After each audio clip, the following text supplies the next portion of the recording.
ভগবান মহাদেবের আশীর্বাদ পেতে চ্যানেলটি এখনই সাবস্ক্রাইব করুন। তো আজকে আমাদের আলোচ্য বিষয় হলো মকর রাশি। মকর রাশির জাতক জাতিকাদের বছরটা কেমন কাটবে, অথবা এই দিনটা কেমন কাটবে আজকের, এবং এই মাসটা কেমন কাটবে, তো জেনে নিব পুরো ভিডিওতে।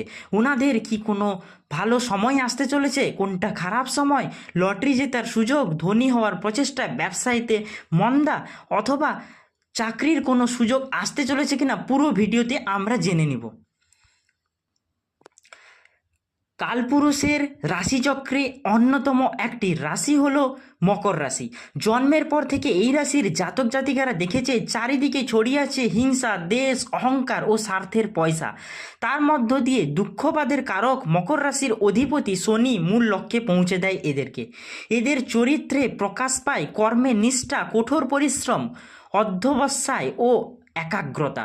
সমস্ত দুঃখ কষ্টকে জয় করার ক্ষমতা যেন আত্মশক্তির মধ্যে নিবিড়ভাবে নিহিত আছে এরা, অর্থাৎ এই জাতিকার মানুষরা।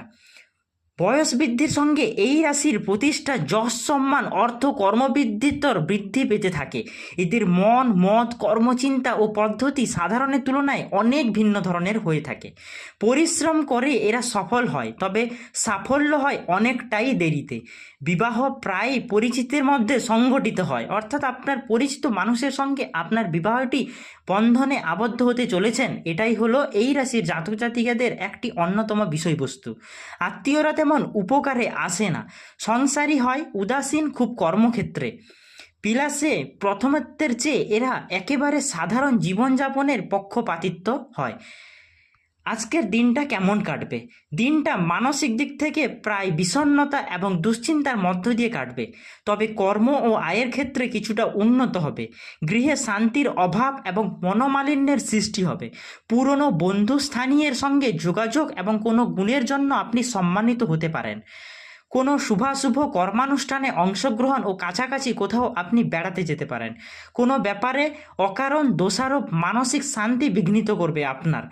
কোনো প্রচেষ্টা ব্যর্থ এবং কর্মক্ষেত্রে নতুন যোগাযোগের সম্ভাবনা রয়েছে আজকের দিনে, অর্থাৎ এই জাতক জাতিকার রাশিদের।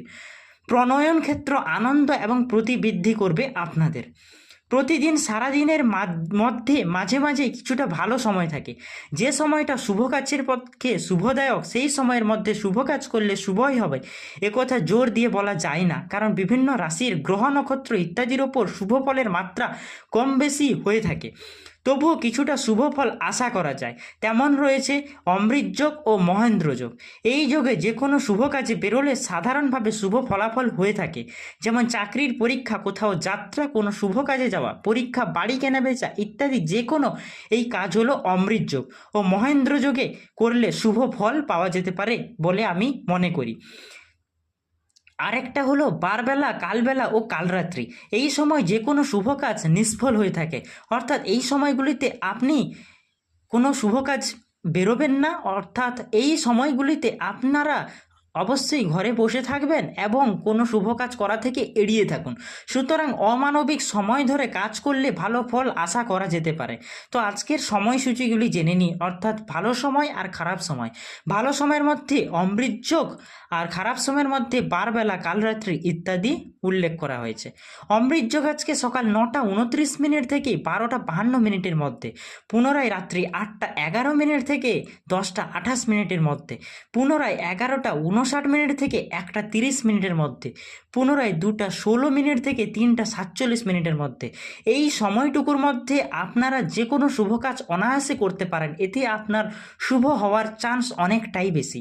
এবার জেনে নিব বারবেলা ও কালরাত্রি, অর্থাৎ খারাপ সময়, কোন সময়গুলো আপনি এড়িয়ে চলবেন।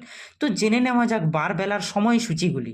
সকাল 6:51 মধ্যে, পুনরায় 1:10 থেকে 2:54 মধ্যে, পুনরায় 4:20 থেকে সূর্যাস্ত পর্যন্ত। এবার জেনে নিব কালরাত্রি, অর্থাৎ এই সময় আপনি তো কোনো কাজ করবেন না এমনটাই মেনে চলবেন, বা এমনটাই আপনি দৃঢ়তা বোধ করে অবলম্বন করে চলবেন। 7:20 মধ্যে আপনার কাল রাত্রি পুনরায় 3:51 থেকে সূর্যোদয় পর্যন্ত। এই সময়ে আপনি ঘুমানো ছাড়া তো কিছু কাজই করবেন না আমার মনে হয়। এখানে যে প্রতিকারগুলি রাশি অনুযায়ী করা হলো তা শুধুমাত্র 1 বছরের জন্য। প্রতিকারগুলি আমার মন গড়া কোনো কথা নয়। বিভিন্ন সময় ভারতের নানা প্রান্তে ভ্রমণকালীন পথচালিত সাধুসঙ্গের সময় লোককল্যাণে সাধুদের বলা প্রতিকারগুলি এখানে করা হলো। কি করলে ভালো থাকবেন আপনি একটু? প্রতি সোমবার সকাল থেকে রাতের মধ্যে একটি সাদা পদ্ম ফুল না পেলে পাওয়া যায়, কারণ প্রতিদিন দেখেছি ডেড বডির সাপ্লাই আছে।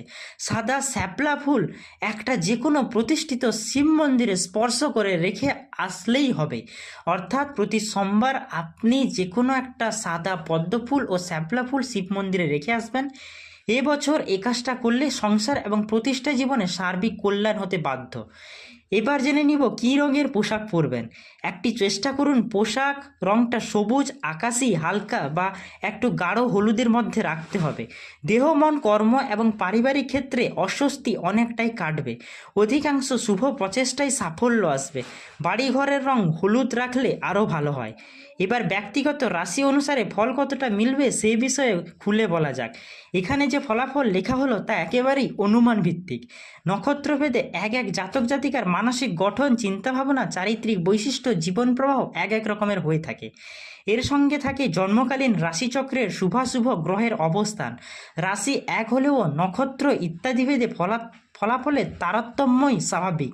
অত্যন্ত সূক্ষ্ম বিচার করে ফলাফলের লেখা সম্ভব হয় না। প্রত্যেকটা রাশির কোনো একটা নক্ষত্রকে ধরে গড়ে একটা আনুমানিক শুভাশুভ ফল লেখা হয়। ফলে কারোর ফল মেলে দারুণভাবে, কারো কিছু কিছু, কারো বা একেবারে নয়। সব কথা মিলবে এমনটা ভাবনার কোনো কারণ নেই। এখানে রাশির ওপর ভিত্তি করে ভাগ্যফল নিয়ে লেখা তা একটা অভিজ্ঞতার আভাস মাত্র। এটাই বাস্তব সত্য বলে মেনে চলাটা কোনো কাজের কথা নয় বা চলার কারণ হচ্ছে বলে কোনো মনে হয় না।